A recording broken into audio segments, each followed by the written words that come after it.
Welcome to Impact and Insight podcast. I'm your host, Abdul Karim Yusuf. This is where we dive deep into decisions shaping Nigeria's economy. In every episode, we bring you meaningful conversation with experts and leaders to help you make sense of it all. In this episode, we shall be discussing the tax reform of the federal government that will take effect by January 2026. With me to have this conversation is Mr. Innocent Ohaguwa, a retired director from the Federal Inland Revenue Service and currently the president, Chartered Institute of Taxation of Nigeria. Thank you for coming, Mr. Ohaguwa. Thank you. Good morning. We put together a short documentary for your viewing before we dive into this conversation. We'd like you to watch this to set the stage, and when we come back, we dive deep into this conversation. Thank you. Every nation runs on revenue. Roads, schools, security, progress. Behind them all is tax. In Nigeria, the story of tax is more than numbers. It is a story of power, policy, and perseverance. At the center of this story stands one institution, the Federal Inland Revenue Service, or FIRS, tasked with collecting the funds that fuel the Republic. To understand FIRS, we go back to the colonial era when taxation was fragmented, resisted, and often controversial. In 1943, the Federal Board of Inland Revenue, FBIR, was born. Its job, administer income tax under the 1940 Ordinance. It was the first step toward a structured national tax system. Independence in 1960 brought new challenges in how to fund a sovereign state. In 1961, the Companies Income Tax Act gave FBIR the power to collect corporate taxes nationwide, from the tin mines of Jos to the factories of Kaduna. Despite coups, civil war, and economic upheaval, the FBIR endured, keeping Nigeria's tax system alive. In the oil boom of the 1970s, tax compliance waned, but by the 1980s, falling oil prices forced reform. In 1993, Decree Number 13 transformed FBIR into the Federal Inland Revenue Service, FIRS. It was the dawn of a modern tax authority. With democracy's return in 1999, reform accelerated. E-filing pilots, taxpayer identification numbers, and performance targets reshaped the service. In 2007, the FIRS Establishment Act granted full autonomy, creating a governing body, empowering recruitment, and demanding accountability. Tax revenue rose, more businesses registered, and Nigerians began to see that tax could build roads, schools, and hospitals. Today, FIRS is a pillar of Nigeria's development, driving innovation, expanding the tax net, and setting a model for West Africa.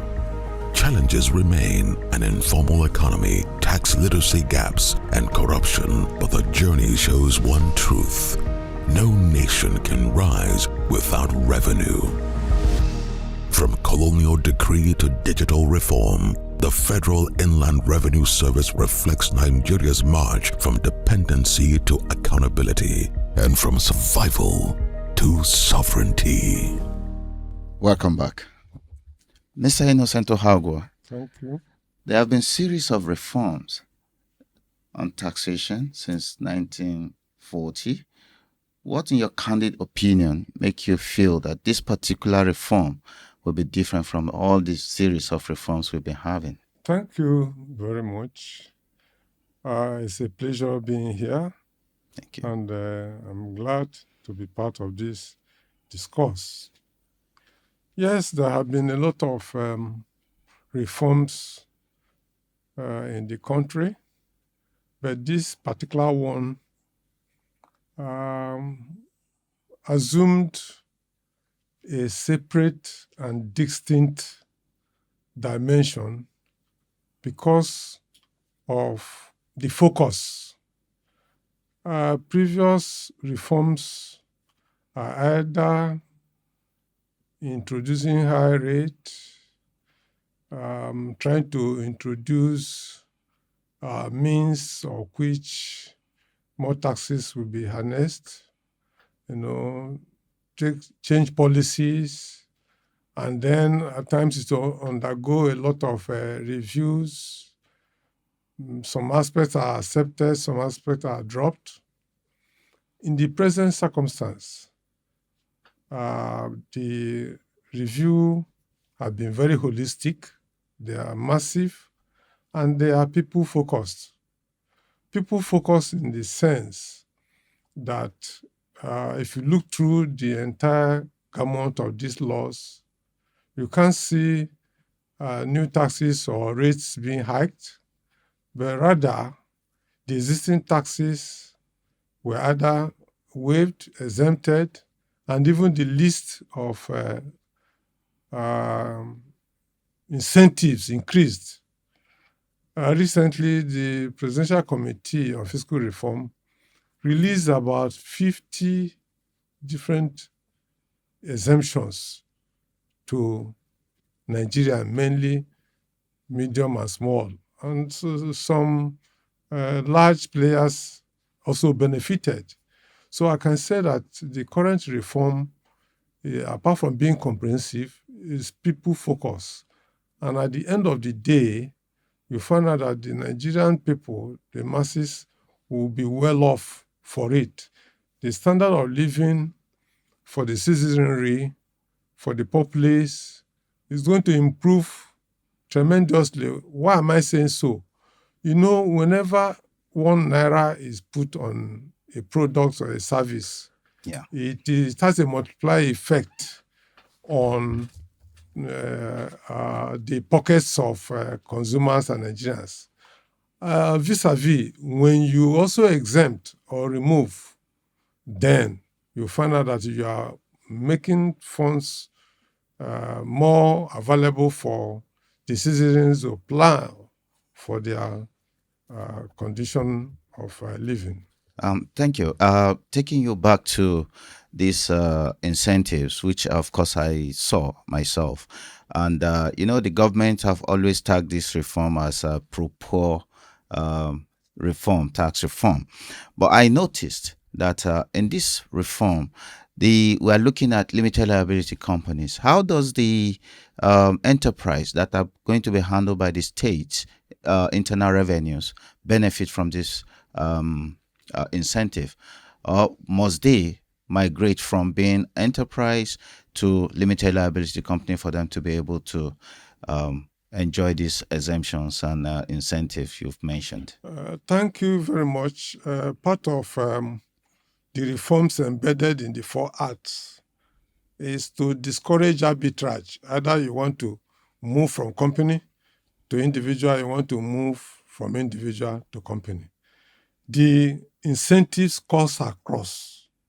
For states' internal revenue service, the fears before now that, exemptions or low-earning individuals are exempted and as such, they won't have anything to collect. It's not correct. The question I need to ask is that, which one is better? To collect from 100 people and you have less than you collect from 5 or 10 people and you collect more. Which one is better? It is better for us to collect from 5, 10 people and earn higher revenue than to collect 100 people and then you are still struggling to survive. So what I have to say is that the relief or the incentive costs across both state and federal. For the state, individuals earning certain levels will be exempted. And the law said 800. But I can tell you that if you do the simulation of computation, it's above 800. If you have about 1.2, 1.3, and you have exemptions, the 6 statutory exemptions allowed, like contribution to National Housing Fund, contribution to pension, contribution for health, or insurance for yourself or your spouse, rent to a maximum of 20% or 500,000. If you have all these, believe in me, you won't pay tax. And for those who are earning up to 1.7 million, per month, they will be paying less than they are paying now. But for those who earn higher, perhaps from 30 million and above, you will need to pay more. This is in line with the progressive taxation that operates worldwide. So the states have no cause to fear. The high net worth individuals in their state, they may be few, but I can tell you that what this new law has made is that you can collect more from them than very low level people, bothering them with taxation. Thank you. All right. Again, I am looking at tax compliance now. In your opinion, do you think this reform will close the compliance gap that is already existing, that we've seen now currently in place, especially when you look at the informal sector? How does this reform bring them into the tax net to make them formal so that we have more compliance? What's your opinion on that, sir? Yes, thank you very much. Like I used to say, in other places where I have appeared, and even in associations that have invited me to speak to them, one area people miss is that they think that once you acknowledge that what government is doing is good, you belong to the political party. Personally, I'm not a politician. I'm a professional, as you know, but I can tell you the truth. The issue of compliance is going to improve, and that is what government is going to leverage upon, because government have not increased any rate, have not introduced any new tax. They will only leverage on improving compliance. And how will that compliance come? The tax ID. If those who are not already in the tax net, since tax ID is now mandatory, it will enable you, whether you are in the state, you are in the federal, or you are in any business, to make sure, you comply. And the compliance will even be easier for those who are already complying. Those who are already operating their bank accounts, they have their tax IDs.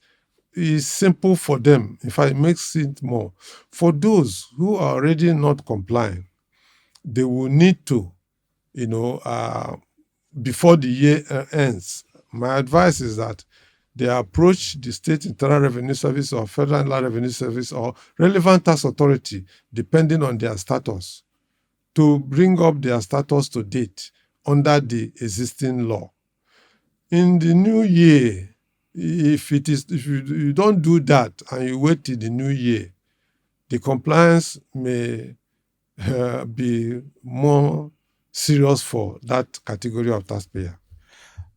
This issue of tax ID and operation of bank accounts have generated some controversy in the society.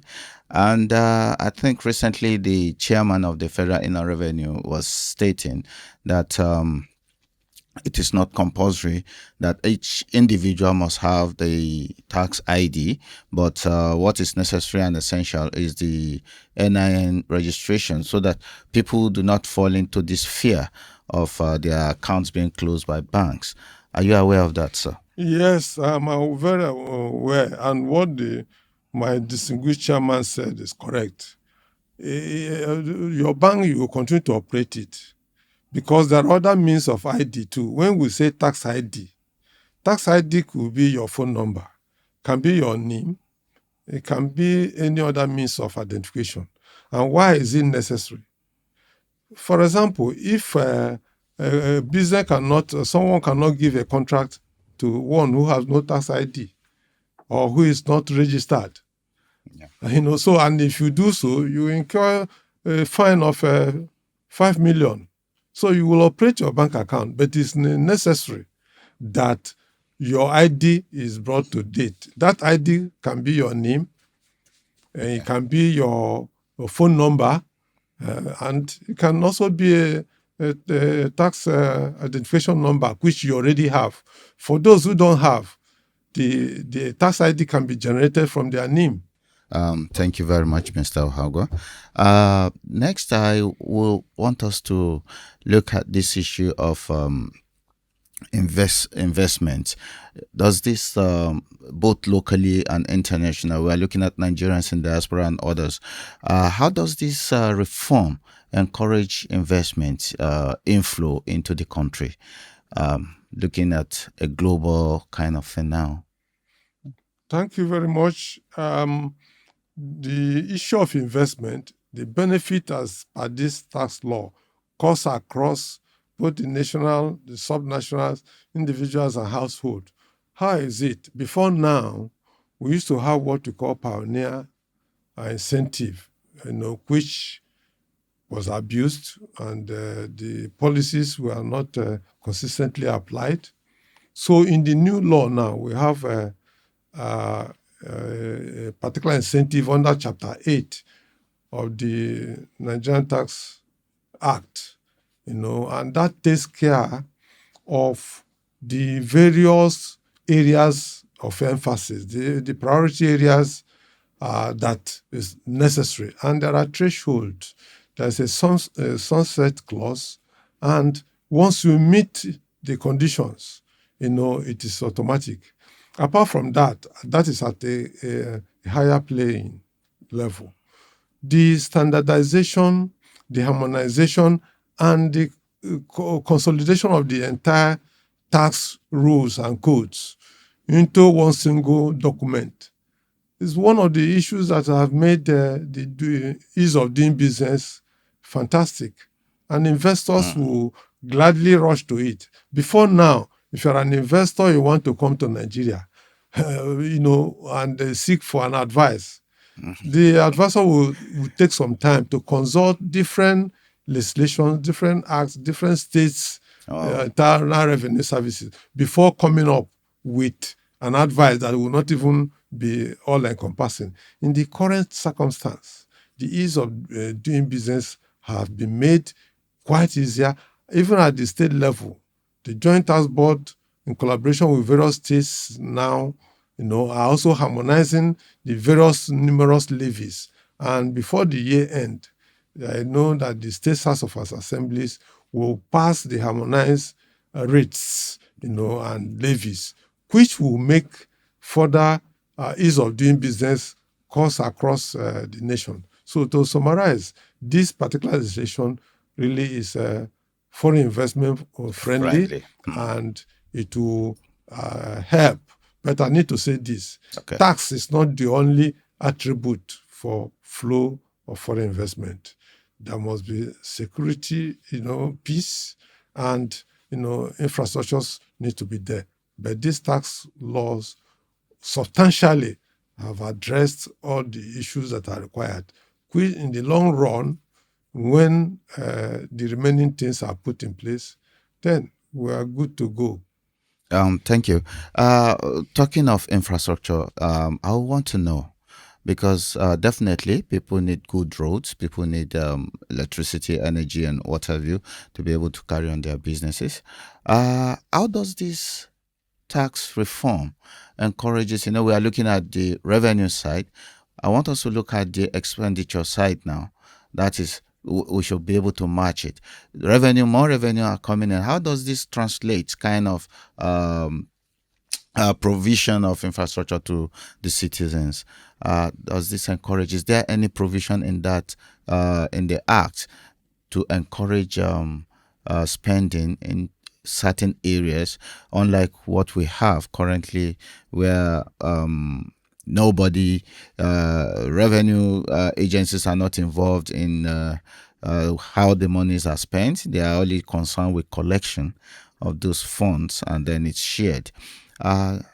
Is there any provision that encourages the spending, the expenditure side, whereby for the provision of this infrastructure you mentioned? Yes, thank you very much for that question. But I want to correct a narrative in the course of your question. All right. So. The focus of this tax law, number one, is not to increase revenue. The first focus is to make things easy and to promote, enhance the standard of living of the citizenry. And once you get that right and you make the process seamless, the number of new taxpayers will come in, and the consequence is that more taxes will be collected. But in the short run, believe in me, it is benefit to the masses. And then when we comply, when those who are not in the tax net comes in and then start complying, then you can now start seeing increase. And when there is increase in revenue, the nexus is that we will borrow less, we will use these funds to provide the needed infrastructure that we're looking about. And the most number one on the list will be power. And when we get the power right and we will get our roads, it will be possible for our farmers to move their goods from the remote area to the urban centers. And they also discourage in rural-urban migration. So there is a close nexus between the benefits of the new Reform Act to increase in the infrastructure, economic development, and then less borrowing. Then you are talking about expenditure. Yes, the committee mandate covers both the revenue side and the expenditure side, but I'm aware that they are putting finishing touches on the expenditure side, which will be made known to the government, and then government will make it available for the public information. For now, the most important thing is that whatever the revenue that is collected, let it be used judiciously across the various national and sub-nationals, so that the individuals, the taxpayers, will appreciate. It's not the relevant tax agencies that determines the spending. The law provides for them to assess, collect an account, and not to spend. So it is better, or it is good that citizens, when they dispatch or demonstrate their commitment to pay tax, they can hold their leadership accountable by asking some questions, and not the revenue agencies to start asking what the money is being used for. That is not their mandate. Okay. Thank you for that explanation, Mr. Ohaguwa. There's this concern I have, especially with Section 33 of the Nigerian Tax Act, which tend to appear to probably take the powers of the Chartered Institute of Taxation for certification of who is eligible to practice taxation in Nigeria and place it in the hand of the tax authority. That section says a taxpayer may file personally or through an accredited tax agent. Accreditation rules are set by the tax authority. I thought these have always been the purview of the CITN to set the rules. What do you have to say about that, sir? Yes, thank you very much. I think this session is one of the best thing that has also happened to tax profession. I see it rather a plus rather than being a minus. The role of the Institute of Chartered Institute of Taxation of Nigeria is advocacy and ensuring, the professional compliance of its members, regulation, setting standards for its members. Well, what this new law have done is that it has elevated the expectation. It has raised the bar for a chartered tax practitioner. How has it raised the bar? Ordinarily, before, the tax practitioner is like a compliance person.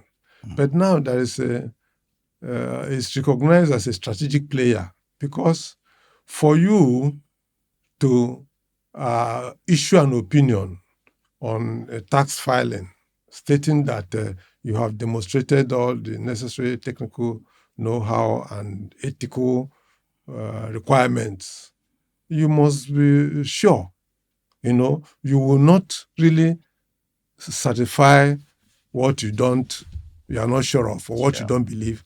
And you must take reasonable care and caution that what you believe is not only correct, but is in compliance with the tax law. So the law has not taken away anything from CIT, rather it has reinforced it. Yes, the relevant tax authorities are to do the accreditation, but to arrive at that accreditation, they will also need to liaise, collaborate with the CITN, to draw up the rules, because it is the CITN Act that provides for anything taxation in Nigeria.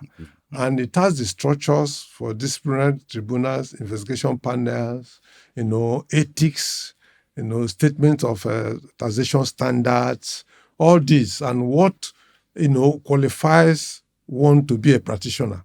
It's only in CITN that the tax practitioner must undergo the practical experience before that license is given. Apart from the qualifications the person holds, and there are various pathways to becoming a member and becoming a practitioner. So the relevant tax authority, including with JRB, if you look at section 5N, JRB will also need to give the guidelines.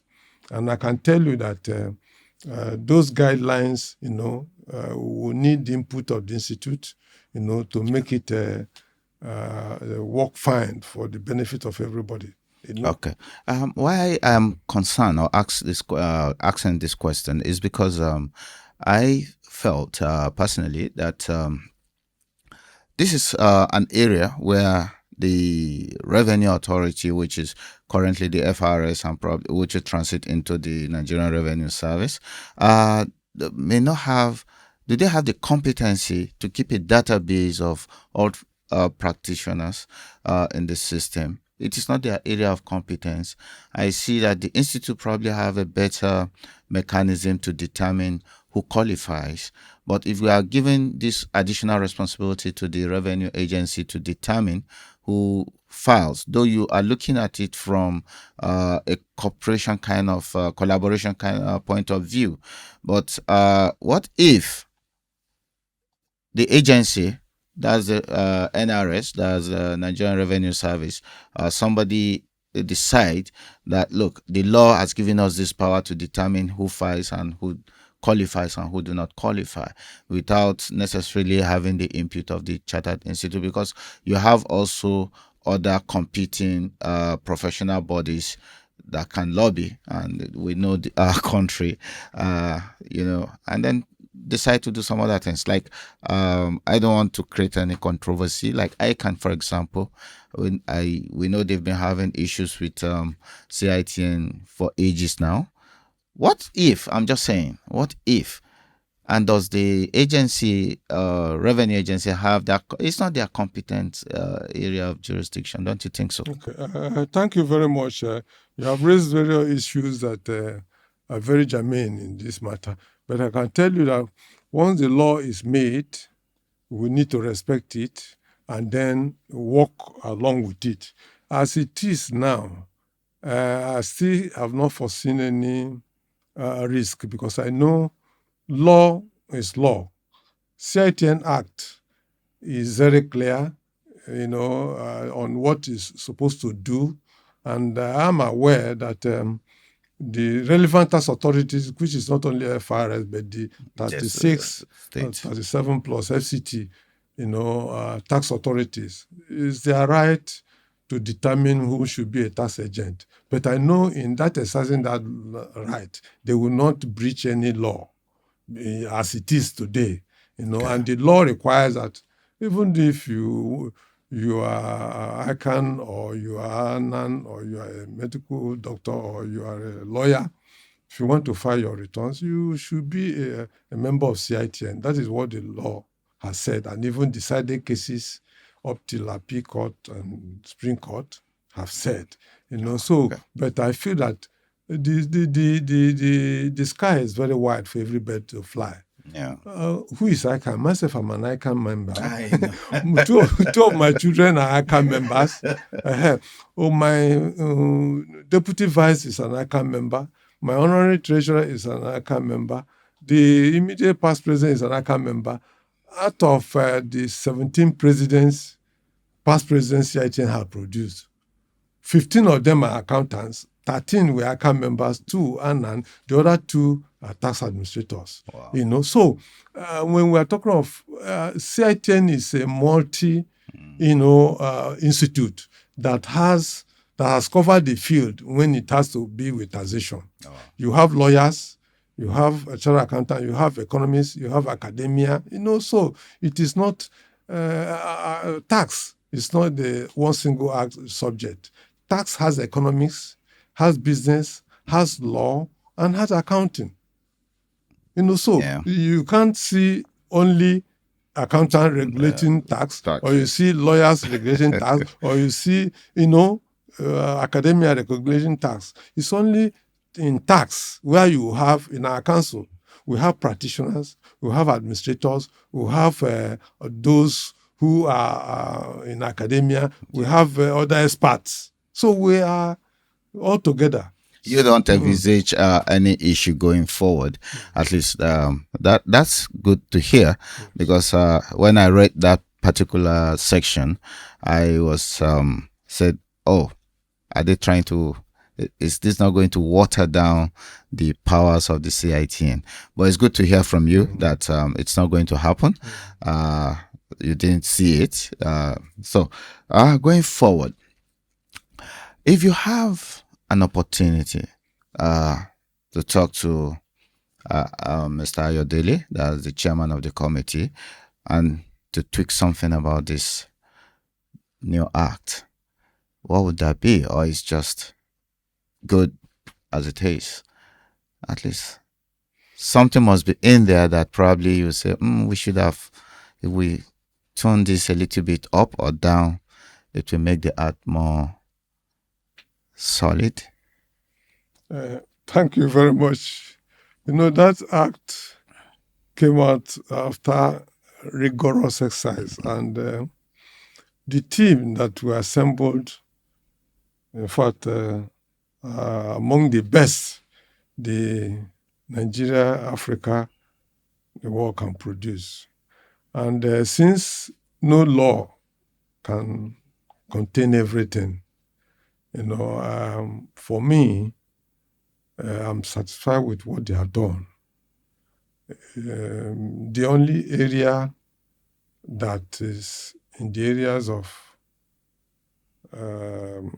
further outstanding work of the committee, which is in progress, that outstanding work is the area of spending,